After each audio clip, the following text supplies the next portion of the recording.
पाठ का नाम अंतरराष्ट्रीय स्तर पर हिंदी।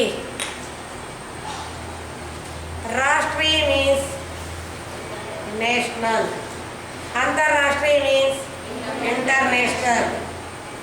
अंतरराष्ट्रीय स्तर पर, स्तर मीन्स लेवल, स्तर मीन्स लेवल, स्थाई। अंतरराष्ट्रीय स्तर पर हिंदी मीन्स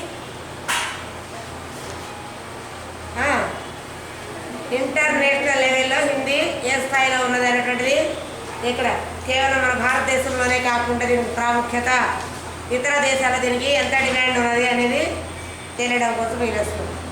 उन्मुखीकरण, सी इन योर बुक।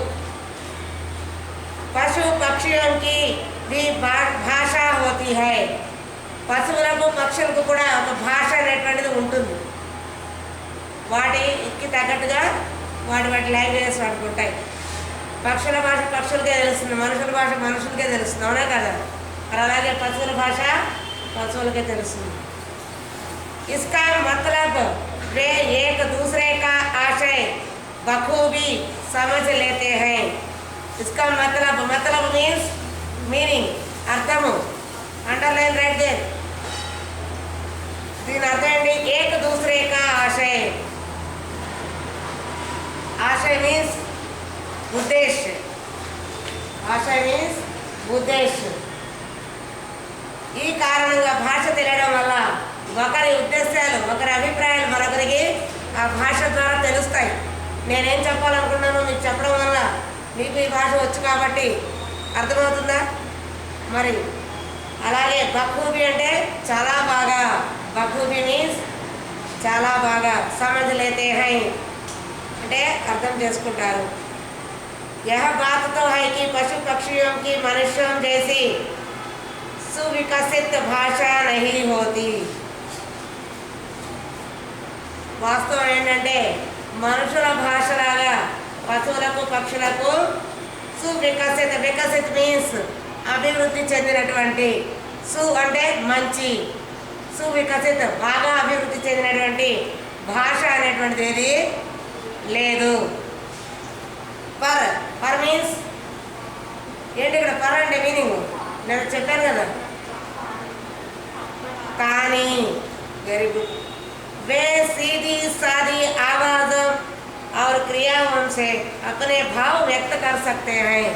ఇవి చక్కగా వాటి వాటి శబ్దాలతో ఆ యొక్క వాటికి సంబంధించిన ఆ యొక్క క్రియ అంటే ఏంటి? పనులను, వాటి భావాలను చక్కగా ఆ శబ్దాల ద్వారా తెలియజేస్తూ ఉంటాయి। ఏంటవి? పశువులు పక్షులు। ఇవి ఏ బడి ఆసాनी से खुशी, भय, चेतावनी, आमंत्रण जैसे कई भावनाएं दर्शा सकते हैं। పశువులకి అంట చూడండి, ఆసానీ సే, ఆసానీ మీన్స్ ఈజీ, చాలా తేలికగా, ఖుషి సంతోషాన్ని, భయాన్ని, చేతావని, చేతావని మీన్స్ వార్నింగ్, ఆమంత్రణ, ఆమంత్రణ అనేది ఇన్వైట్ చేయడం, ఇటువంటి భావనలను అవి చక్కగా ప్రదర్శిస్తాయి।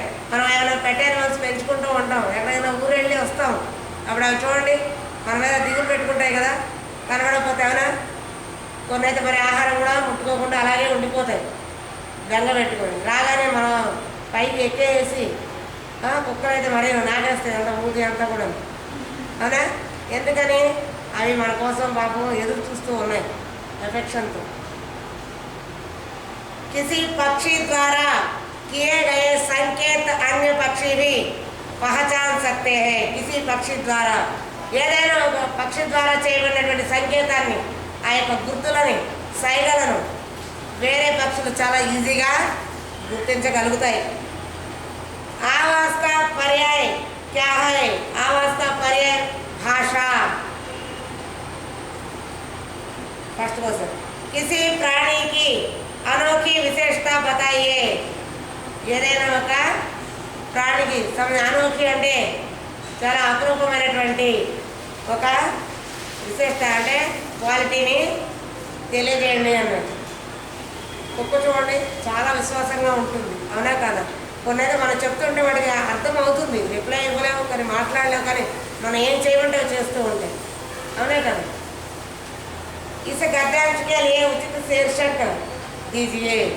ఈ ప్యాసేజ్కి సరి అయినటువంటి శీర్షికను, అంటే శీర్షిక మీన్స్ నామ్, పేరు.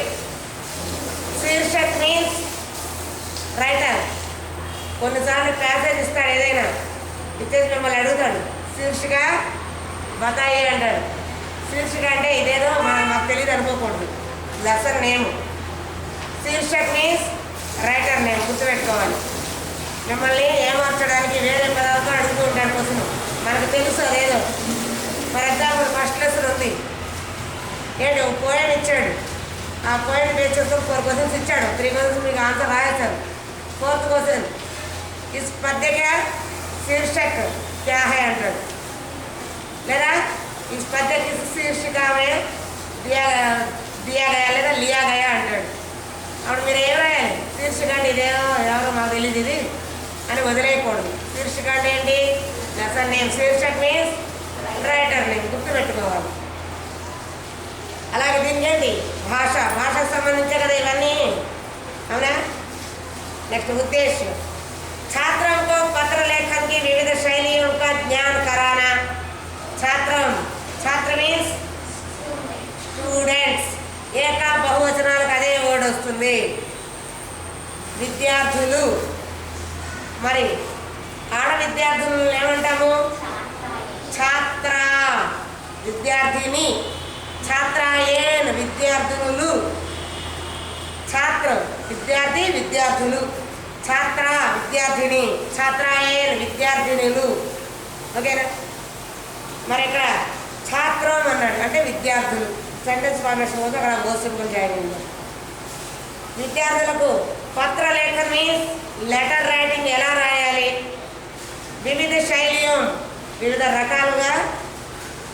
జ్ఞాన్ కరాలంటే తెలియజెప్పడము.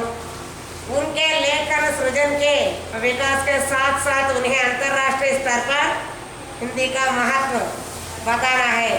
ఆ యొక్క రాసే విధానంతో పాటుగా వీళ్ళకి ఈ యొక్క ఇంటర్నేషనల్ లెవెల్లో, అంతర్రాష్ట్రీయ స్థాయిలో ఈ యొక్క హిందీ స్థానము ఏ విధంగా ఉన్నదని కూడా తెలియజేయడం ఈ పాట యొక్క ముఖ్య ఉద్దేశం. विधा विशेष, పత్ర గద్యకి ఏక ప్రముఖ విధా హై. ఈ యొక్క పత్ర గద్యకి ఒక ముఖ్యమైనటువంటి విధా మీన్స్ ప్రొసీజర్, ఢంగ్, పద్ధతి, రీతి, రివాజ్, ఇవన్నీ దీని పేర్లే. అర్థమైందా. మరి మీకు ఉంటాయి కదా కొన్ని పెట్ నేమ్స్ ఉంటాయి కదా, బండి గంటే అని పిలుస్తున్నారు అసలు నేమ్తో పాటు. మరి అలాగే దీనికి కూడా చాలా వర్డ్స్ ఉన్నాయి, సేమ్ మీనింగ్ మాత్రం ఒకటే.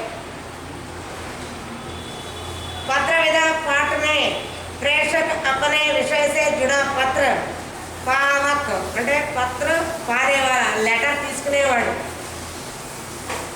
ఏంటి కే నామ్ లిఖతా హై. ఈ యొక్క లెటర్ రైటింగ్ ఇక్కడ లెటర్ రాసేటువంటి విధానంతో పాటు ప్రేషక్ మీన్స్ ఫ్రమ్ అడ్రస్లో ఎవరైతే రాస్తున్నారో వాళ్ళని ప్రేషక్ అంటాం. ప్రేషక్ మీన్స్ ఫ్రమ్ అడ్రస్లో, అంటే ఇప్పుడు నేనున్నాను, మీకు ఎవరికైనా ఉత్తరం రాస్తున్నాను అనుకోండి, లెటర్ ఫర్ ఎగ్జాంపుల్. ఆ ప్రేషక్ అనేది ఎవరు ఇక్కడ, నేను. ఏంటి మరి అలాగే పావక్ అంటే పొందేవాడు, ఆ లెటర్ పొందేవాడు, ఆ లెటర్ తీసుకునేవాడు, వాడిని ఏమంటాం, పావక్ అంటాము. के नाम लिखता है. इसमें एक मित्र अपने दूसरे मित्र को हिंदी सीखने तथा उससे होने वाले लाभों के बारे में बता रहा है. ఒక మిత్రుడు మరొక మిత్రునికి ఈ యొక్క హిందీ యొక్క గొప్పతనాన్ని తెలియజేస్తూ ఉత్తరము రాయడం జరుగుతుంది ఈ పాఠము. विषय प्रवेश. हिंदी एक ऐसी भाषा है जो भारतीयों की सांसों में बसी है. హిందీ అనేటువంటిది ఎటువంటి భాష అంటే ఇది భారతీయుల సాంసో మీన్స్ శ్వాస, బ్రీతింగ్, శ్వాసలో ఇమిడిపోయి ఉన్నది. యహా సబ్కి సంస్కృతి సభ్యత వ గరిమా కా ప్రతీక్ హై. ఇది భారతీయుల అందరి యొక్క, సబ్కి మీన్స్ అందరి, సంస్కృతి మరియు సభ్యతకి తార్కాణము, ప్రతీక. जीवन देश की स्वतंत्रता के साथ साथ हिंदी की सेवा में समर्पित कर दिया था। గాంధీ గారు స్వాతంత్ర పోరాటంలో తో పాటే హిందీకి సేవ చేయడంలో కూడా తన యొక్క జీవితాన్ని బాగా సమర్పించాడన్నమాట। अब हिंदी न केवल भारत की बल्कि विश्व की भाषा बन चुकी है। కేవలం ఈ హిందీ వస్తే మన భారతదేశంలో మాత్రమే చలామణి అయిపోతాం అనేది ఏం లేదు। ఇప్పుడు విదేశాల్లో కూడా దీనికి మంచి డిమాండ్ ఉన్నది। और అలాగే संसार के विविध क्षेत्रों में हिंदी करोड़ों लोगों की जीविका बन चुकी है। ఇంతే కాకుండా సంసార్ మీన్స్ ప్రపంచం, వరల్డ్। ఈ ప్రపంచంలో ఈ యొక్క హిందీ అనేటువంటిది వివిధ క్షేత్రాల్లో అంటే వివిధ రంగాలలో కరోడం అంటే కోట్ల మందికి జీవనాధారంగా మారింది। చూడండి ఇక్కడ లెటర్ హైదరాబాద్ నుంచి రాస్తూ ఉన్నారన్నమాట। 8/9/2014 ఎప్పుడు రాసిన లెటర్ ఇది? 2014 మీన్స్ 2014। ప్రియ మిత్ర, ప్రియమైనటువంటి మిత్రుడు। అదే అమ్మాయిలు అనుకోండి ఎలా ప్రొనౌన్స్ చేస్తారు? ప్రియ సహేలి। ఎలాగా? మీకు ఇంకా లెటర్ రైటింగ్స్ రాలేదు, వాటిలో కూడా ఇంపార్టెంట్ లెటర్స్ అన్నిటికీ ఎక్కడెక్కడ చేంజ్ చేసుకోవాలి బాడీ ఆఫ్ ద లెటర్ లాగా చాలా ఈజీ। లెటర్లో మార్కులు స్కోర్ చేయడం చాలా ఈజీ। ఏంటి? స్థానం ప్లేస్కి ఒక మార్క్ పడిపోతుంది, డేట్ దినాంకం ఒక మార్క్ పడిపోతుంది, ప్రొనౌన్సియేషన్ ప్రియమిత్ర పూజ్య పితాజీ లేదంటే ప్రియ సహేలి, ఆదరణీయ గురుజీ, ఇలాగ ప్రొనౌన్స్ ఎవరికైతే రాస్తున్నామో వాళ్ళది అక్కడికి మనకు 3 మార్క్స్ వచ్చేస్తాయి। బాడీ ఆఫ్ ద లెటర్ రాలేదనుకో మనకు రాయడము ఏం చేస్తాము? ఈజీగా ఏంటంటే క్వశ్చన్ ఎత్తి రాసేస్తాం అంతే। బాడీ ఆఫ్ ద లెటర్ ప్లేస్లో ఎత్తాడు ఒక మార్క్ వేసుకుంటాడు, తప్పదు వాడికి, ఇంకా వేరే ఛాన్స్ లేదు। ఎందుకంటే రీజన్ ఉంది అక్కడ, ఎవరు ఏ ఉద్దేశంతో రాస్తున్నాడు అనేటువంటిది రీజన్ ఉంటుంది అక్కడ బాడీ ఆఫ్ ద లెటర్ ఆ క్వశ్చన్లో, అది రాసేస్తాం మనం రాయడం రానప్పుడు। చివరిలో మిత్రుడికి అనుకో తుమ్హారా ప్రియమిత్ర, నీ ప్రియమిత్రుడు, అది ఎవరు? మనమే రాసుకొని ఇంటికి పెట్టేస్తాం, అవునా కాదా? అక్కడికి మళ్ళీ 1 మార్క్ వచ్చేస్తున్నాం। ఒకవేళ నాన్నగారికి అనుకోండి తుమ్హారా ప్రియపుత్ర, ప్రియమిత్ర ప్రియపుత్ర ఏంటి? అదే భవదీయ, యువస్ ఒబిడియంట్లీ అని రాస్తూ ఉంటాం కదా, ఇలాగా రకరకాలుగా దానికి రాయడం వల్ల 1 మార్క్ వచ్చేసింది। పతా అంటే అడ్రస్ రాసేటప్పుడు మనకు అడ్రస్ ఏమి తెలియక్కర్లేదు, కరెక్ట్గా మనం బట్టి పట్టక్కర్లేదు, అర్థమైందా? ఎలా పుల్లయ్య పేరు రాసేస్తాం, ఫర్ ఎగ్జాంపుల్ మీ ఫాదర్ నేమే రాసుకోవడం, లేదా ఇంకెవరిదైనా రాసుకోవచ్చు। ఇది నిజమే కాదని ఎవరు ఎంక్వైరీకి రారు మనం, అవునా కదా? ఈ అమ్మాయి రాసిన అడ్రస్ కరెక్ట్గా ఉందా లేదని ఎవరు ఇన్వెస్టిగేషన్ చేయరు కదా। ఏదో ఒక నేము, ఏదో ఒక డోర్ నెంబరు నోటుకు వచ్చింది, చేతికి వచ్చింది, ఏదో ఒక వీధి, రామ్నగర్ ఏంటి, ఏదో ఒకటి రాసేస్తాం। ఈజీగా ఉండేటువంటి వితౌట్ సింబల్స్తో ఉండేటువంటి వర్డ్స్తో ఏదో రాసేస్తాం, అక్కడ వేరే ఊరి పేరు ఏదో ఒకటి రాస్తాం। ఖచ్చితంగా కొంచెం స్పెల్లింగ్ మిస్టేక్స్ కూడా 1 మార్క్కి 1/2 మార్క్ పడుతుంది। ఈజీగా స్కోర్ చేయొచ్చు లెటర్ రైటింగ్లో, ఎంత హీనంగా వేసుకున్నా కూడా 8 మార్క్స్కి మనకి 5, 4 ఖచ్చితంగా పడతాయి। అస్సలేం రాయడం రాని వాళ్ళు కూడా తెచ్చుకోవచ్చు ఈజీగా, అర్థమైందా? కాబట్టి అస్సలు ఖాళీగా వదిలిపెట్టకూడదు నేను। ఇక్కడ చూడండి ప్రియమిత్ర, తుమ్ కైసే హో, హౌ ఆర్ యూ అంటాం కదా, నువ్వు ఎలా ఉన్నావు?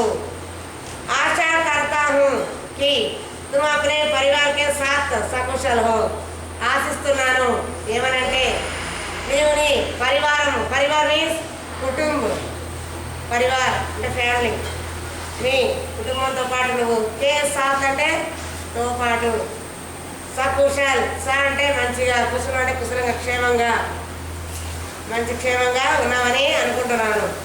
यह जानकर बड़ी प्रसन्नता हुई कि तुम हिंदी से जुड़े विविध कार्यक्रमों में भाग ले रहे हो।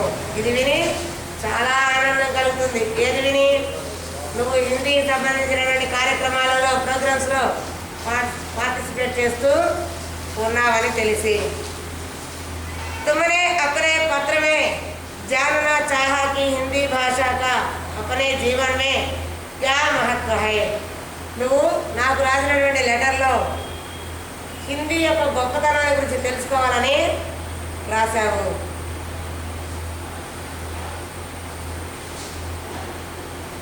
मैं तुम्हारी जिज्ञासा का नीचे समाधान दे रहा हूँ.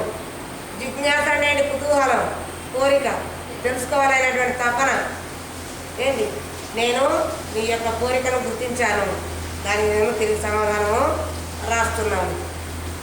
భారతీయ స్వతంత్రత సంగ్రామం ఇంపార్టెంట్ అమ్మా, ఇదంతా కూడాను అండర్లైన్ చేసుకోవచ్చు.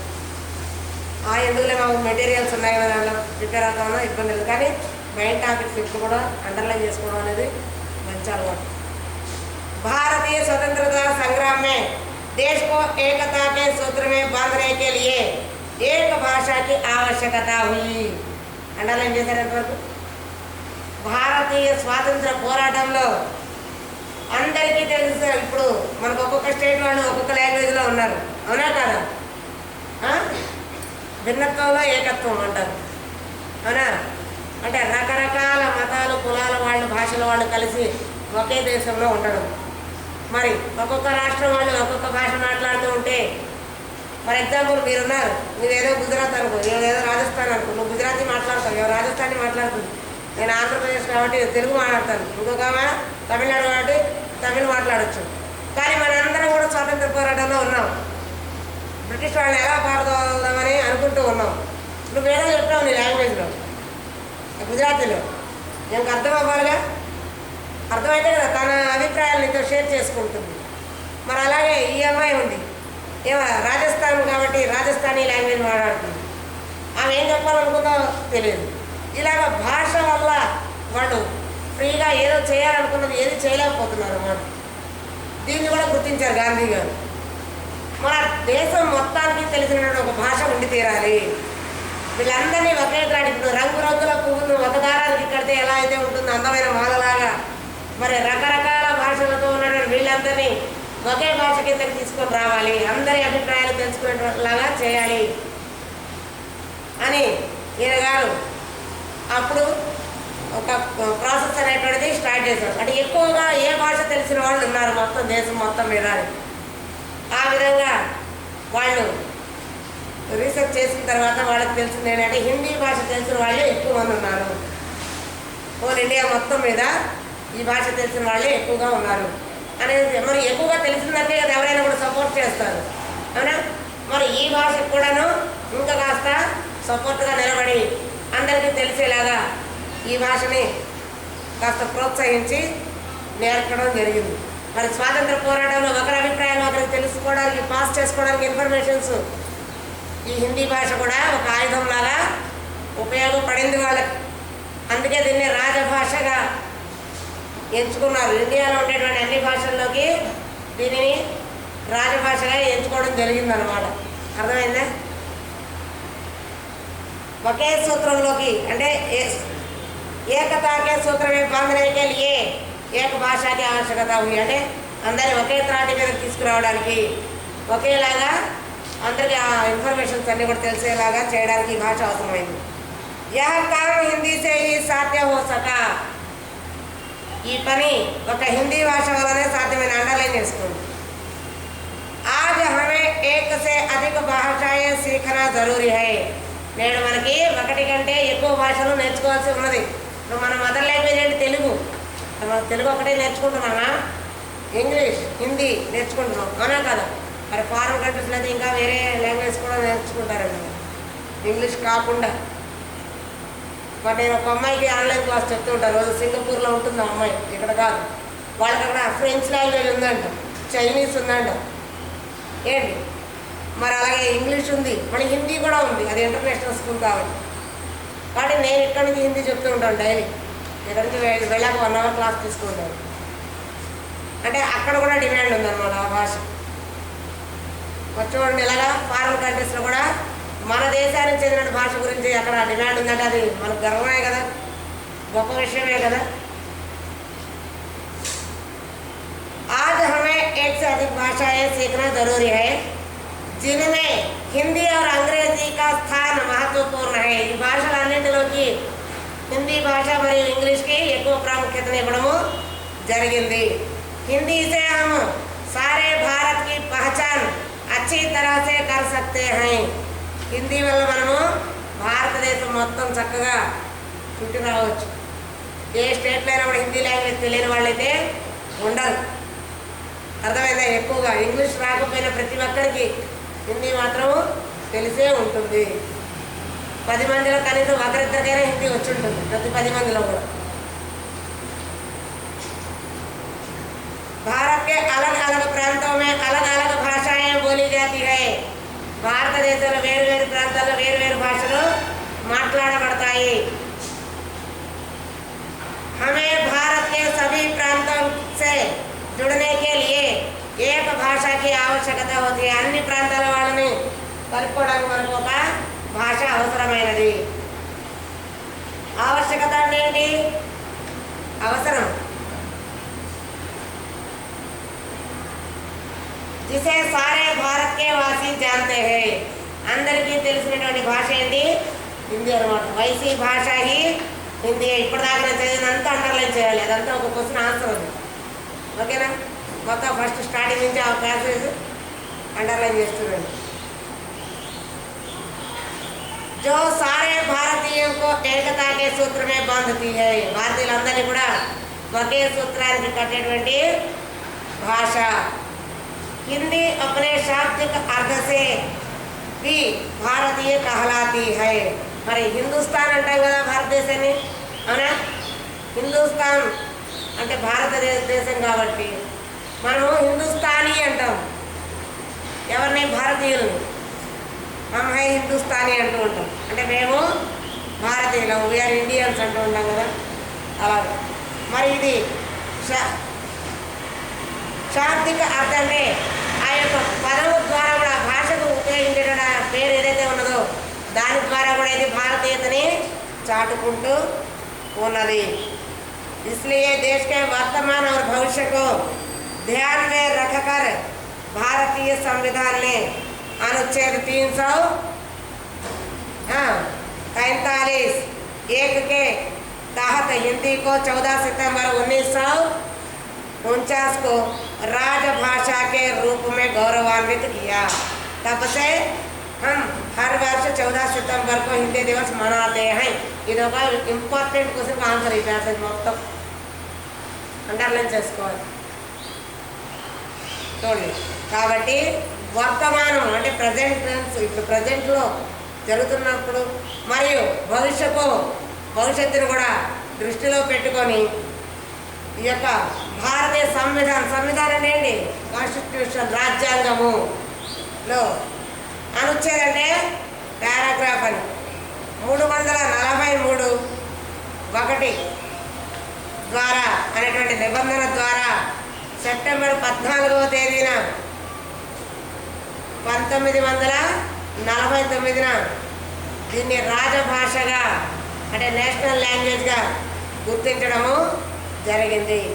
అప్పటి నుంచి ప్రతి సంవత్సరము సెప్టెంబర్ 14న హిందీ డేగా సెలబ్రేట్ చేసుకుంటాం। ఇది ఓన్లీ ఇండియాది కదా। మరి ఇంటర్నేషనల్ హిందీ డే ఎప్పుడు చేసుకుంటారు తెలుసా? జనవరి 10న మొత్తం వరల్డ్ వైడ్గా ఇంటర్నేషనల్ హిందీ డేగా సెలబ్రేట్ చేసుకుంటాం। నెక్స్ట్ आज भारत के अलावा, ఇది కూడా ఇంపార్టెంట్ అమ్మా, ఇది కూడా ఒక క్వశ్చన్ ఆన్సర్। అంటే భారతదేశంతో పాటు ఏ ఏ దేశాలు ఈ భాషకు ప్రాముఖ్యతనిస్తూ ఉన్నాయి అనేటువంటి ప్రశ్నకు సమాధానమే ఈ ప్యాసేజ్।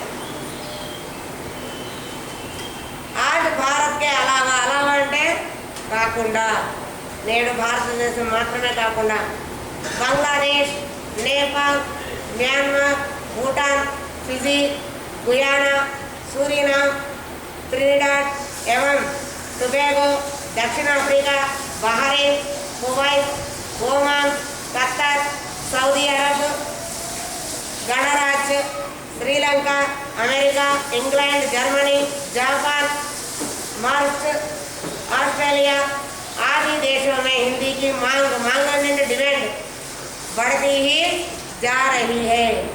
ఇప్పుడు నేను చదివిన దేశాలన్నింటిలో హిందీకి మంచి డిమాండ్ ఉన్నది, పెరుగుతూ పోతుందండి. ఇంకా विदेशों में भी हिंदी की రచనయే లిఖీ जा रही है। విదేశాలలో కూడా ఈ యొక్క హిందీలో రచనలు చేయడం జరుగుతూ ఉన్నది। जिसमें वहाँ के साहित्यकारों का भी विशेष योगदान है। ఈ విధంగా చేయడంలో సాహిత్యకారులు అంటే అక్కడ రచయితలు కవులు ఎవరైతే ఉన్నారో వాళ్ళు యోగదానం అనేది పార్టిసిపేషన్ ఇన్వాల్వ్మెంట్ చాలా ఉన్నది। ये हम सबके लिए गर्व की बात है कि विदेशों में भारतीयों से आपसी व्यवहार करने के लिए वहाँ के लोग भी हिंदी सीख रहे हैं। ఇది మనం గర్వించదగ్గ విషయం ఏంటంటే మన భారతీయులతో మాట్లాడటం కోసము విదేశాల్లో ఉన్న వాళ్ళందరూ కూడాను హిందీ నేర్చుకునే ప్రయత్నం చేస్తున్నారు, మనతో కాంటాక్ట్లో ఉండడం కోసం। అంటే మనకు తెలిసిన లాంగ్వేజ్ హిందీ కాబట్టి మనతో మాట్లాడడానికి వాళ్ళు హిందీ నేర్చుకునే ప్రయత్నం చేస్తూ ఉన్నారు। इस तरह हिंदी की मांग आज विश्व भर में बढ़ती ही जा रही है। ఈ విధంగా ప్రపంచం మొత్తంలో ఉండే దేశాలు అన్నింటిలో కూడా హిందీకి మంచి డిమాండ్ పెరుగుతూ పోతుంది। इसलिए भारत के अलावा अन्य देशों में भी कई संस्थाएं हिंदी के प्रचार व प्रसार में जुटी हुई है। ఇతర సంస్థలు కూడా అనేకమైనటువంటి సంస్థలు ఈ యొక్క హిందీ భాషను డెవలప్ చేయడానికి ఇంకా దీనికి ప్రాముఖ్యతనిస్తూ ప్రచారాలు మరియు ప్రసారాలు చేస్తూ ఉన్నాయి। जुटी हुई అంటే నిమగ్నమై ఉన్నారు। जिनमें केंद्रीय हिंदी संस्थान हिंदी शिक्षण प्रशिक्षण कार्यों से देश विदेश में अपना महत्वपूर्ण योगदान दे रहा है। आज विश्व भर में करीब 150 से अधिक लाइन अंडरलाइन చేసుకున్నాం। आज विश्व भर में करीब 150 से अधिक विश्वविद्यालय हिंदी संबंधी कोर्सों का संचालन कर रहे हैं। बैंक, मीडिया, फिल्म उद्योग आदि क्षेत्रों में हिंदी की उपयोगिता दिन ब दिन बढ़ती ही जा रही है। బ్యాంకుల్లో, మీడియాల్లో మరియు ఫిల్మ్ ఉద్యోగం అంటే సినిమా ఇండస్ట్రీలకు సంబంధించి అనేక రంగాల్లో ఈ విధంగా హిందీకి డిమాండ్ పెరుగుతూనే ఉన్నది।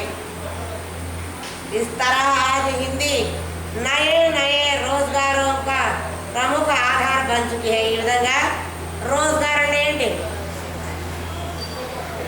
ఉద్యోగం అండి। రోజ్గార్ అంటే ఏంటి? ఉద్యోగం అంటే జీవనాధారంగా కొంతమందికి మారడం జరిగిందనమాట। దీనికి డిమాండ్ పెరుగుతూ ఉండడం వల్ల అంటే ఎలాగంటే ఇప్పుడు నా హిందీ టీచర్స్ అవ్వచ్చు ఏంటి, ఏ హిందీ పద్ధతిలో నడవచ్చు అనే కాదు, లేదంటే ఇప్పుడు నేను రాయిస్తుంటా హిందీ ఎగ్జామ్ అలాంటి కోచింగ్ సెంటర్స్ రన్ చేసుకోవచ్చు ఏంటి। ఇయర్లీ 2 బ్యాచెస్ని మనము ప్రిపేర్ చేయించి ఎగ్జామ్స్ రాయించవచ్చు। ఇలాగ రకరకాలుగా మరి దానికి సంబంధించినవి ఎంతోమంది ఇంకా చాలా ఉంటాయి వర్క్స్, ఇవన్నీ కూడాను చేయవచ్చు। మరి మనకి దక్షిణ భారతదేశంలో గాంధీ గారు చెన్నైలో దక్షిణ భారత ప్రచార సభను స్థాపించడం జరిగింది, హిందీ ప్రచార సభను। నేను రాయిస్తుంటాను కదా ఎగ్జామ్స్, మీలో కూడా అమ్మాయి కూడా రాస్తుంది సమయం కూడా అలాగే। ఇవన్నీ కూడాను ఆయన పెట్టినటువంటి ఆ యొక్క సంస్థ ద్వారానే రాయించడం జరుగుతుంది। ఒకే డేట్కి ఒకే ఎగ్జాము సేమ్ మొత్తం 5 స్టేట్లో కండక్ట్ చేస్తారు, అది సెంట్రల్ గవర్నమెంట్ లెవెల్।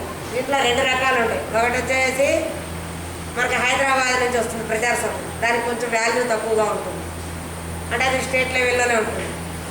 ఇంకోటి వచ్చేసి సెంట్రల్ లెవెల్లో ఉంటుంది, అది దక్షిణ భారత ప్రచార సభ చెన్నై నుంచి వస్తాయి అవి। 2 ఎగ్జామ్స్ దాకా ఈక్వల్గా ఉంటుంది సిలబస్। థర్డ్ ఎగ్జామ్కి దాని దీని సపరేట్ అయిపోతుంది, కానీ దీనికి వాల్యూ తప్ప దానికి వాల్యూ ఉంటుంది। అర్థమైందా? మరి అలాగే ఆ సంస్థను కూడా ఆయన స్థాపించడము జరిగింది। हिंदी से अपने भविष्य का निर्माण करने वालों के लिए हिंदी तो వారి యొక్క ఫ్యూచర్ని అంటే ఈ భాష మీద ఇంట్రెస్ట్ ఉన్నవాళ్ళు, ఈ భాష ద్వారా ఏదైనా లాభం పొందాలి అనుకున్న వాళ్ళు ఇక్కడ వెబ్సైట్స్ ఇచ్చినారు చూసారా, చాలా ఇచ్చినారు ఇక్కడ వెబ్సైట్స్. వీటి ద్వారా ఇన్ఫర్మేషను గ్యాదర్ చేసుకొని వాళ్ళకి కావాల్సిన విధంగా యూజ్ చేసుకోవచ్చు. आदि वेबसाइट सेवा में तत्पर है। यह हमारे लिए गर्व की बात है कि सारा विश्व हिंदी का महत्व जान चुका है। మనం గర్వించదగ్గ విషయం ఏంటంటే మొత్తం భారతదేశం అంతా కాకుండా ప్రపంచంలోని ఇతర దేశాలు కూడా ఈ యొక్క భాష గొప్పతనాన్ని గుర్తించడం మనకు గర్వకారణమే. इसका प्रमाण यह है कि सारे विश्व में 10 जनवरी को विश्व హిందీ దివస్ మనాయా జాతా హై. వాళ్ళు అంతగా ఆదరిస్తూ ఉన్నారు అన్నటువంటి దానికి ప్రమాణం అంటే గుర్తుగా ఏంటి, వరల్డ్ హిందీ డేగా జనవరి 10న సెలబ్రేట్ చేసుకోవడం ద్వారానే తెలుస్తుంది కదా వాళ్ళందరికీ ఎంత ఇంట్రెస్ట్ ఉందో ఈ లాంగ్వేజ్ అంటే, అవునా కాదు. ఇస్ తరహా హిందీ అంతర్రాష్ట్రీయ స్థాయి పర్ శోభిత. ఈ విధంగా అంతర్జాతీయ స్థాయిలో హిందీ శోభాయమానంగా ఉన్నది. హా అవును. तुमने आगे की पढ़ाई के लिए द्वितीय भाषा के रूप में हिंदी विषय का चयन करने की सलाह पूछी थी. నువ్వు ఇంకా తర్వాత చదవవలసినటువంటి విద్యలో సెకండ్ లాంగ్వేజ్ కింద హిందీని సెలెక్ట్ చేసుకునే విషయంగా సలహా అడిగావు. हम जान चुके हैं कि आज राष्ट्रीय और अंतर्राष्ट्रीय स्तर पर हिंदी का महत्वपूर्ण स्थान है. మనం ఇప్పటి వరకు చెప్పుకున్నాం జాతీయ స్థాయిలో అంతర్జాతీయ స్థాయిలో హిందీకి ఎంత డిమాండ్ ఉన్నది అనేటువంటిది. हम इससे अपने उज्ज्वल भविष्य का निर्माण कर सकते हैं. మనము దీని ద్వారా మన యొక్క భవిష్యత్తును ఉజ్వలమయము చేసుకోవచ్చు. इसलिए आगे की पढ़ाई के लिए प्रथम भाषा हो या द्वितीय भाषा हिंदी का चयन करना ही लाभदायक है. मुझे पूरा विश्वास है कि तुम हिंदी से जुड़कर अंतर्राष्ट्रीय स्तर पर अपने देश का नाम रोशन करोगे. నాకు నమ్మకం ఉన్నది నువ్వు ఈ యొక్క హిందీ ద్వారా దీన్ని ఫస్ట్ లాంగ్వేజ్గా కానీ సెకండ్ లాంగ్వేజ్గా కానీ నువ్వు సెలెక్ట్ చేసుకొని లాభం పొందుతావని నాకు పూర్తి నమ్మకం ఉన్నది. దీని ద్వారా నువ్వు మంచి పేరు ప్రతిష్టలు కూడా సంపాదిస్తావని, మన దేశానికి మంచి పేరు తెచ్చిపెడతావని. घर में बड़ों को मेरा प्रणाम कहना. మీ ఇంట్లోని పెద్దవాళ్లకు నా నమస్కారాలు తెలియజేయి. अपने स्वास्थ्य का पूरा ध्यान रखना. నీ ఆరోగ్యం మీద శ్రద్ధ వహించు. तुम्हारा प्रिय मित्र, నీ ప్రియ మిత్రుడు బషీర్ అహ్మద్. पता श्री एस अभिनव कुमार, 10वीं कक्षा, AP मॉडल स्कूल वेलदंडा, महबूब नगर, 509360. ఓకేనా? మరి చూడండి, ఇప్పుడైతే ఏంటంటే 10th దాకా హిందీ వస్తుంది. 10th తర్వాత ఇంటర్కి వెళ్ళిపోయారు అనుకో, అప్పుడు మేము చదివేటప్పుడు చాలా లాంగ్వేజెస్ ఉన్నాయి. సాంస్క్రిటే కాదు, special Telugu, special English, Hindi, Urdu, Sanskrit, ఇవన్నీ మన ఇష్టం. ఎవరికి ఏ లాంగ్వేజ్ ఇష్టమైతే అది సెలెక్ట్ చేసుకొని సెకండ్ లాంగ్వేజ్లో పెట్టుకోవచ్చు. ఆ పీరియడ్ టైంకి సాంస్క్రిట్ వాళ్ళు సాంస్క్రిట్ క్లాస్కి వెళ్ళిపోతారు, స్పెషల్ తెలుగు వాళ్ళు తెలుగుకి వెళ్ళిపోతారు, ఇంగ్లీష్ వాళ్ళు ఇంగ్లీష్కి వెళ్ళిపోతారు. రిమైనింగ్ గ్రూప్స్ ఉన్నవాడు మాత్రము ఒకే చోట ఉంటారు. అట్లా డిస్కస్ అయిపోతుంటారు. ఇప్పుడు అంతమంది అంటే ఇప్పుడు ఫర్ ఎగ్జాంపుల్ మీరు ఒక 50 మెంబర్స్ ఉన్నారనుకోండి, అందరికీ ఒకటే లాంగ్వేజ్ ఇష్టం ఉంటుందిగా. హిందీ అని ఉంటే ఒక 5 మెంబర్స్ ఇష్టం అనుకోండి, వాళ్ళు సెకండ్ లాంగ్వేజ్ హిందీ తీసుకుంటారు. ఇంకొక 6 మెంబర్స్ వచ్చేసి ఇంగ్లీష్ తీసుకుంటారు. ఇంకో 3 మెంబర్స్ వచ్చేసి తెలుగు తీసుకుంటారు. ఇట్లాగా ఉర్దూ తీసుకునేవాళ్ళు. ఇలా రకరకాలుగా ఉంటారు. ఆ 50 మందిలో 4 కోసం, 5 కోసం, 6 కోసం ఒక్కొక్క టీచర్ని పెట్టాలి. ఉర్దూ టీచర్ని, తెలుగు టీచర్, ఇంతమందిని మరి శాలరీస్ ఇచ్చి పోషించాలి కదా, అవునా? ఆ 4-5 కోసం మరి ఇప్పుడు వచ్చే రోజుల్లో ఏమైపోయిందంటే ప్రజెంట్ ఇప్పుడు అంతమంది టీచర్లు ఎక్కడ పోషిస్తామనేసి సింపుల్గా సాంస్క్రిట్ అంతే. ఇక నీకు వేరే ఆప్షన్ ఏం లేదు. నువ్వు అదే సెలెక్ట్ చేసుకోవాలి, ఇచ్చినా రాకపోయినా కూడాను అంతే. అలా పెట్టేశారు. కానీ గవర్నమెంట్ కాలేజెస్లో మాత్రం ఇప్పటికీ ఉన్నాయి అవన్నీ. గవర్నమెంట్ కాలేజెస్లో ఉంటాయి. మనం సెలెక్ట్ చేసుకోవచ్చు, మన ఇష్టం వచ్చినటువంటి లాంగ్వేజ్ సెకండ్ లాంగ్వేజ్గా పెట్టుకోవచ్చు. ఇంటర్ నుంచి మనం ఇంగ్లీష్ ఉంటుంది కంపల్సరీ, అది కాకుండా ఇంకొక లాంగ్వేజ్ తెలుగు ఇంట్రెస్ట్ ఉంటే తెలుగు. కానీ ఇప్పుడు ఈ తెలుగులాగా ఉండదు, అది బాగా టఫ్గా ఉంటుంది. చదవడానికి కూడా నోరు అష్టవంకలు తిరుగుతూ ఉండాలి, భయంకరంగా ఉంటుంది. తెలుగు అంటే ఇలా ఉంటుందా అన్నట్టుగా ఉంటుంది. చూసారా ఎప్పుడైనా స్పెషల్ తెలుగు బుక్స్ చూడలేదా? కొంచెం కష్టంగా ఉంటాయి పదాలు కూడా పలకడానికి. మరి అలాగే హిందీ కూడా ఇది ఈజీ, ఈ హిందీ ఈజీ మీరు చదివేది. మరి సిబిఎస్ఈ సిలబస్ వాళ్ళ హిందీ ఉంటుంది, భయంకరంగా ఉంటుంది. అబ్బాయికి ఐడియా ఉండొచ్చు, జీవికలు చదివాం కదా. ఎంత టఫ్గా ఉంటుందంటే గ్రామర్ కూడా 10th వాళ్ళకి డిగ్రీ లెవెల్లో ఇచ్చి ఉంటాడు. గ్రామర్ వాళ్ళకి భయంకరంగా ఉంటుంది. అసలు ఆ బోర్డ్స్ కూడా చాలా ఇదిగా ఉంటాయి, చాలా టఫ్గా ఉంటుంది. ఒక లెసన్ చదివేసరికి మనకి చాలా టైం పడుతుంది. ఇది అయితే మన వాడుక భాషలో మ్యాచ్ అయ్యేటువంటి పదాలు చాలా వచ్చేస్తుంటాయి కాబట్టి ఇబ్బంది లేదు. ఇది చక్కగా చదువుకుంటూ వెళ్ళిపోవచ్చు. కానీ సిబిఎస్ఈ సిలబస్ హిందీ మాత్రం చాలా టఫ్గా ఉంటుంది. ఇలా సెకండ్ లాంగ్వేజ్ లాగైనా నార్త్ ఇండియాలో మాత్రం ఇప్పుడు మనకి మదర్ లాంగ్వేజ్ ఎట్లాగా తెలుగు అయితే ఉందో అలాగే వాళ్ళకి హిందీ ఉంది. హిందీతో పాటు వాళ్ళ స్టేట్స్కి సంబంధించినవి ఇంకా వేరే లాంగ్వేజెస్ ఉంటాయి. అలాగే ఇంగ్లీష్ మీడియం, తెలుగు మీడియం లాగా హిందీ మీడియం కూడా ఉంది. హిందీ మీడియం కూడా ఉంది. అంటే ఇటువైపు దానికి పెద్దగా ఇంపార్టెన్స్ లేదు. అటు నార్త్ ఇండియా ఎంబీఏ చేయొచ్చు అట్లాగా. మరి బ్యాంక్ జాబ్స్లో కూడా ఆ హిందీ ఎగ్జామ్స్ రాస్తున్న వాళ్ళకి స్పెషల్ ఇంక్రిమెంట్ ఉంటుంది శాలరీస్లో కూడా. మీ ఇద్దరికి ఒకే జాబ్ వచ్చింది, ఆ దగ్గర సర్టిఫికేట్స్ ఉన్నాయి అడిషనల్గా ఎక్స్ట్రాగా నేషనల్ లాంగ్వేజ్ సంబంధించి. మీ శాలరీ కంటే ఆమె ఎక్స్ట్రా ఇస్తాను ఏంటి. మరి ఇట్లాగనమాట దీంట్లో కూడా చాలా లాభాలు పొందవచ్చు. నెక్స్ట్ చూడండి, దీంట్లో క్వశ్చన్స్ ఉన్నాయి కదా. Page number 32. ఫస్ట్ క్వశ్చన్ బాక్స్లో ఉంది చూడండి. సెకండ్, థర్డ్ అర్థగ్రాహక ప్రతిక్రియ. Second question, first Raman second question. Next, पाठ के आधार पर निम्न प्रश्नों के उत्तर हाँ या नहीं में दीजिए. పాఠం ఆధారంగా క్రింద అడిగినటువంటి ఆ యొక్క ప్రశ్నలకు సమాధానం హా అంటే అవును ఎస్ అని, నహి అంటే నో కాదు అని తెలియచేయండి. हिंदी देश को एकता के सूत्र में बांधती है. हाँ राइट देर, हाँ ब्रैकेट में हाँ राइट. 14 सितंबर को हिंदी दिवस मनाया जाता है. हाँ 10 जनवरी को विश्व हिंदी दिवस मनाया जाता है. हाँ हिंदी भाषा से रोजगार की संभावनाएं अधिक है. हाँ नेक्स्ट, नीचे दिए गए वाक्य पाठ के आधार पर उचित क्रम में लिखिए. క్రింద ఇవ్వబడినటువంటి వాక్యాలను పాఠం ఆధారంగా ఉచిత క్రమాన్ని ఏంటి, ఫ్రీ అని కాదమ్మా, ఉచితం అంటే చెప్పాను నేను. సరి అయినటువంటి క్రమాన్ని అంటే ఒక ఆర్డర్ని ఇవ్వండి. ఫస్ట్ ఏ టాపిక్ వచ్చింది ఏంటనేది. ఇప్పుడు భారతీయ హిందీ శాబ్దిక अर्थ भी कहलाती है से अपने అని ఇచ్చేది. హిందీ 14 సితంబర్ మనాతే హై కో దివస్ అంటే సెంటెన్స్లోని ఆ వర్డ్స్ అన్ని జంబ్లింగ్గా ఉన్నాయి, డిజార్డర్లో ఉన్నాయి.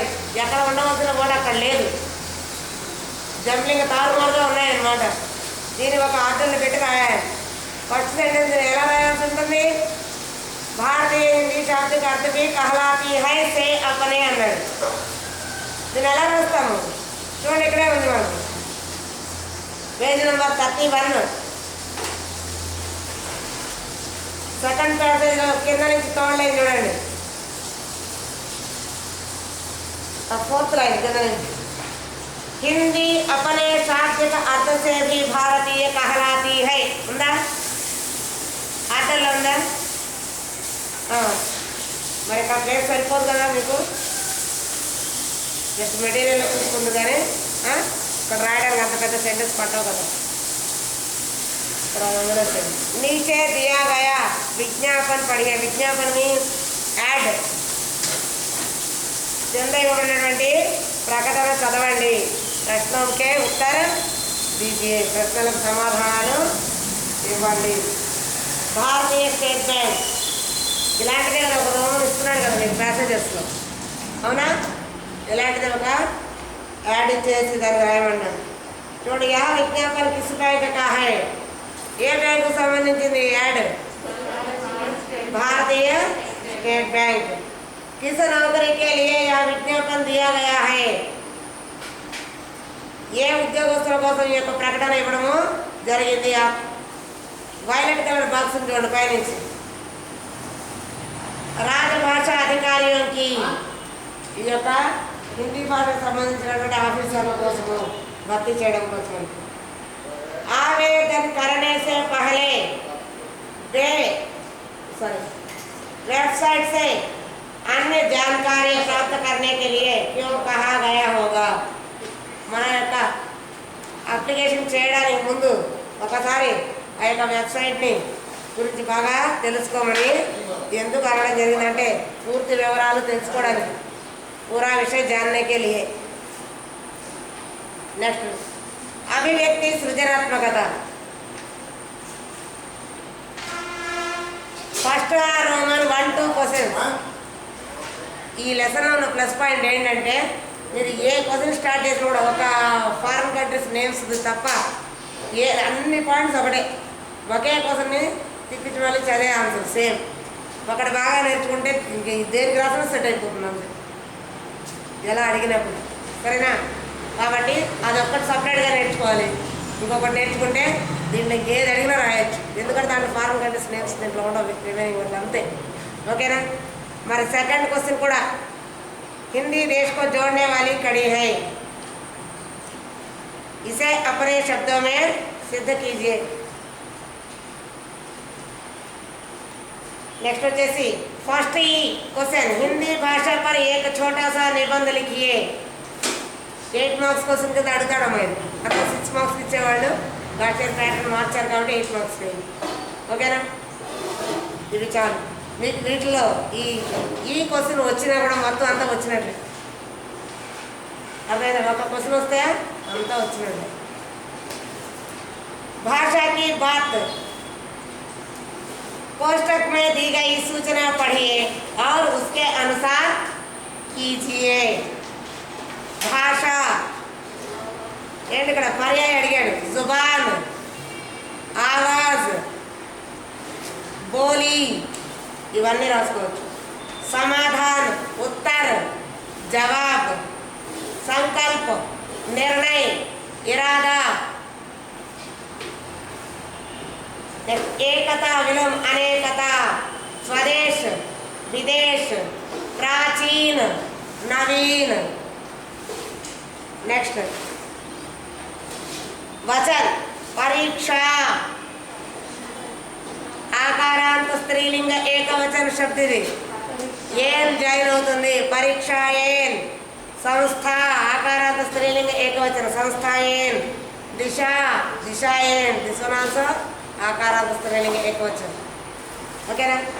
నెక్స్ట్ సూచన పढ़िए और उसके अनुसार कीजिए. సూచనను చదవండి, దాని ప్రకారంగా చేయండి అన్నాడు. ఇక్కడ ఉపసర్గ పహచాని అన్నాడు. సకుశల్, ఈ పదంలో ఉపసర్గ ఏంటి? సా. దాని కింద జస్ట్ అండర్లైన్ చేసుకుని చాలు. మీరు సా కింద అండర్లైన్ చేసుకుంటే సరిపోదు, అది ఉపసర్గ. తర్వాత అనుక్రమ, అను అను దీంట్లో అను ప్లస్ క్రమ, అనుక్రమ. అనుచిత్, అన్ ప్లస్ ఉచిత్. అన్ అనేటువంటిది దీనికి ఉచిత అనేటువంటి జాయిన్ అయితే అనుచిత్ అవుతుంది. ఫస్ట్ దానికి సా, రెండో దానికి అను, మూడో దానికి అన్. అంటే అక్కడ ఉకారు దాంట్లో మిక్స్ అయిపోయి ఉంది, మీరు అను కింద అండర్లైన్ చేసుకుని ఓకే. నెక్స్ట్ వార్షిక్, ప్రత్యయం ఇక్. ఇక్కడ వార్షిక్ అన్నప్పుడు షిక్ అని ఉంది కదా, దాంట్లో ఏముంది? ఇక్. ఖుషి, ఈ, ఖుషి ప్లస్ ఈ, ఖుషి. భారతీయ, ఈ. నెక్స్ట్ అండి देश को एकता के सूत्र में बांधने के लिए एक भाषा की आवश्यकता हुई. ఇవన్నీ ఏంటి? అండర్లైన్ చేసినటువంటి వర్డ్స్ అన్నీ ఏంటి? కారక్, విభక్తులు. వీటినే ఇంగ్లీష్లో కేస్ అంటాము, హిందీలో కారక్ అంటాము. తెలుగులో విభక్తులు అంటాం. కో అనేటువంటిది ఏ కారకు? నేను ఒకసారి 9th క్లాస్ వాళ్ళకి చూడమన్నాను. కారకు చూసారా? ఇంకా చూస్తూ ఉన్నారా? నోట్ చేసుకున్నారా? ఈ కో అనేటువంటిది ఏ కారకు? మరి కే అనేటువంటిది సంబంధ. మే అనేటువంటిది అధికరణ. నెక్స్ట్ కేలియే, కే వాస్తే కేలియే అంటే సంప్రదాయం. Very good. నెక్స్ట్ కీ అంటే సంబంధం. అవునా? ఈ విధంగా ఆ యొక్క కారకులను బట్టి అది ఏ కారకో రికగ్నైజ్ చేయవచ్చు. నెక్స్ట్ సూచన పడియే और उसके अनुसार कीजिए. సూచనను చదవండి, దాని ప్రకారంగా చేయండి. సలాహ్ లింగ్. సలాహ్ అనేటువంటి చూసారు, ఇది కష్టంగా ఉంటుంది మీకు. ఎందుకంటే ఎప్పుడు కూడా ఒక బోర్డు ఇచ్చి దాన్ని జెండర్ చేంజ్ చేయండి, ఈజీగా లడక ఇస్తే లడికి అని, లేదా లడికి ఇస్తే లడక అని రాజేస్తాం. కానీ ఇక్కడ అలా అడగలేదు, మిమ్మల్ని చేంజ్ చేయమని అడగలేదు. వాడే ఒక బోర్డు ఇచ్చేశాడు, అది స్త్రీలింగ పదమా పుల్లింగ పదమా కనుక్కోమన్నాడు. అవ్వలేదు. కానీ మీకు మాత్రం ఎగ్జామ్లో ఇలాంటివి రావు. ఈ టాపిక్ అంతకుముందు వచ్చేది, లాస్ట్ ఇయర్ న్యూ ప్యాటర్న్ కాబట్టి దాని ప్రకారం ఏంటంటే ఒక సెంటెన్స్ ఇస్తాడు, ఆ సెంటెన్స్ మొత్తాన్ని మార్చి మళ్ళీ జెండర్ చేంజ్ చేసి రాయమంటాడు. అర్థమైందా? ఇప్పుడు ఇచ్చేదైతే అలాగా, ఇదంతా ఏం లేదు, కాకపోతే మనం తెలుసుకుందాం. సలాహ్. సలాహ్ అనేటువంటి ఏ పదము? స్త్రీలింగ పదము. సర్కార్ స్త్రీలింగ పదము. సంవిధానం పుల్లింగ పదము. సంస్కృతి స్త్రీలింగ పదము. సమాధానం పుల్లింగ పదము. మరి అట్లాగే సెకండ్ వన్ చూడండి. एक शब्द में लिखे जो विश्व के सभी देशों से जुड़ा हो. ప్రపంచంలోని అన్ని దేశాలతో లింకప్ అయి ఉండేటువంటిది ఏముంటుంది? అంతర్రాష్ట్రీయ. అనేక పదాలకు ఒకే పదము. నెక్స్ట్ అద్వితీయ. ఇక్కడ డైరెక్ట్గా ఒక వర్డ్ ఇచ్చాడు, దాన్ని అనేక పదాల్లో రాయాల్సి ఉంటుంది. ఇక్కడ బ్రాకెట్లు ఇచ్చాడు కదా, అనేక శబ్దమే లిఖేవాడు. అద్వితీయ అంటే ఏంటి? అద్భుతమైన అంటే ఏంటి? జో అసాధారణము, సాధారణము కానిది, అదే కదా అసాధారణం. అలాగే नीचे दिए गए वाक्य रचना की दृष्टि से समझिए. చూడండి, మనకి కైండ్స్ ఆఫ్ సెంటెన్సెస్ రెండు రకాలుగా ఉంటాయి. ఒకటి వచ్చేసి రచన పరంగా, అంటే ఆ యొక్క రాసే విధానాన్ని బట్టి సరళ వాక్యాలు 9th క్లాస్ ఫస్ట్ లెసన్లో వచ్చాయి కదా మీకు, సంయుక్త వాక్యాలు, మిశ్రిత వాక్యం. మరి అర్థం పరంగా 8 రకాలు ఉన్నాయి. కైండ్స్ ఆఫ్ సెంటెన్సెస్లో మీనింగ్ పరంగా ఎన్ని రకాలు ఉన్నాయి? 8. మీకు ఈ టాపిక్ అయితే తీసేస్తున్నారు ప్రజెంట్, అయితే మీకు ఇచ్చిన 12 టాపిక్స్లో లేదు, లాస్ట్ ఇయర్ వరకు ఉండేది, కానీ తెలుసుకోవాలి అంతే. జస్ట్ ఈ 8 టైప్స్ అయితే ఏవైతే ఉన్నాయో వాటికి సంబంధించే ఉండేది. మీకు ఆల్రెడీ 9th కూడా వచ్చి ఉండాలి, కాకపోతే అవి సంయుక్తవి. కానీ ఇవి కూడా ఇచ్చేస్తున్నాడు, ఎక్స్ప్లెయిన్ లేకుండానే గ్రామర్ మెటీరియల్ అయితే ఇచ్చినాడు, టెక్స్ట్ బుక్ అయితే ఇవ్వలేదు. చూడండి ఇక్కడ, मुझे पूरा विश्वास है कि तुम हिंदी से अपना भविष्य बनाओगे. ఇది ఎలా ఉంది? సంకేతం ఇచ్చినట్టుగా, ఒక ఇన్ఫర్మేషన్ ఇచ్చినట్లుగా ఉంది. కాబట్టి ఈ విధంగా ఉండేటువంటి వాక్యాలు ఏమంటారు? సంకేతార్థక వాక్య అంటాం. నెక్స్ట్ जो जानकारी दी गई है उसे समझिए. విధానార్థక, ఏదైతే ఇన్ఫర్మేషన్ ఇవ్వబడిందో దాన్ని అర్థం చేసుకో. విధానార్థక, ఒక విధానం అనేటువంటిది ఉంది ఇక్కడ. और ताड़ दांडो చూడండి, तुमने पूछा कि हिंदी का क्या महत्व है. నువ్వు అడిగావు హిందీ యొక్క ప్రాముఖ్యత ఏమిటి అని. ఇక్కడ క్వశ్చన్ మార్కును పట్టేది ప్రశ్నార్థక వాక్యం. ఎక్స్క్లామేటరీ సింబల్ ఉంటే విస్మయార్థక. అర్థమైందా? ఇలాగా అయిపోయిందా మనకి?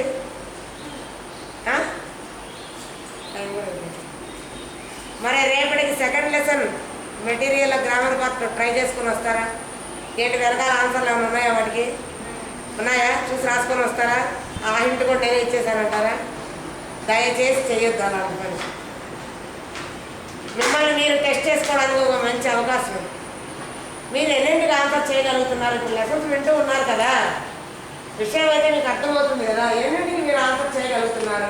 జస్ట్ మిమ్మల్ని మీరు ట్రై చేసుకోండి, ఎందుకంటే దానికి ఏం మార్కులు వేయరు ఇక్కడ మెటీరియల్. మీరు తవ్వుతాకుండా ఎవరు పట్టుకోరు, అనే కదా. జస్ట్ తెలుసుకోవడానికి మిమ్మల్ని మీరే ఎస్టిమేషన్ వేసుకోవచ్చు, ఒక అంచనా వేసుకోవచ్చు. నేను ఎన్నింటికి ఆన్సర్ చేయగలిగాను. ఫర్ ఎగ్జాంపుల్ అర్థం అనేటువంటి టాపిక్ ఉంది.